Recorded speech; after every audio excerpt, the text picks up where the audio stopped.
এই বঙ্গধ্বনি প্রোগ্রামে অভিষেক বন্দ্যোপাধ্যায় ছুটি থেকে তুলে কাঁদি বিধানসভা দিয়েছে যে তুমি কাঁদিটা করো।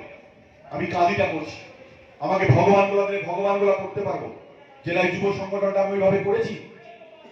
সেলিম ভুট্টোকে বহুভাবে প্রশাসনিক, রাজনৈতিক এবং অনেক কিছু অঘটন ঘটিয়ে তাকে খতম করার চেষ্টা হয়েছে।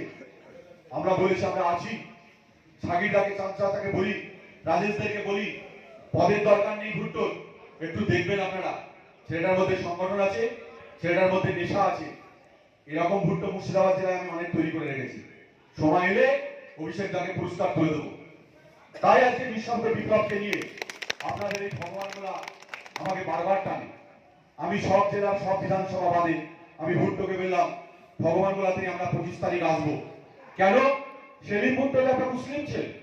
আজকে তো চার্চে, গির্জায় প্রোগ্রাম হওয়ার কথা, কিন্তু আমরা প্রমাণ করিয়ে দিলাম ধর্ম নিজের নিজের, উৎসব সবার।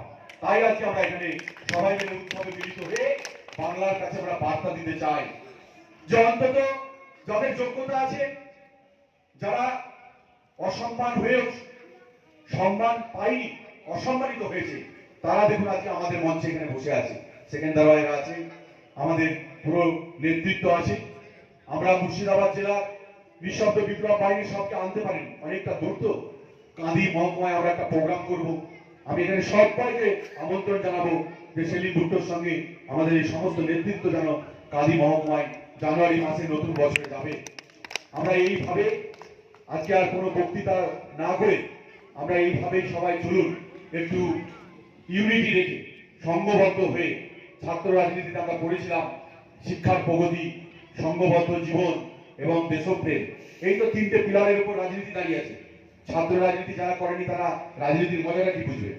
ছাত্ররাজ থেকেই তো রাজনীতিতে উঠতে হয়। তাই আমাদেরকে অনেকে ভয় পায়, অনেকেই ভয় পায়।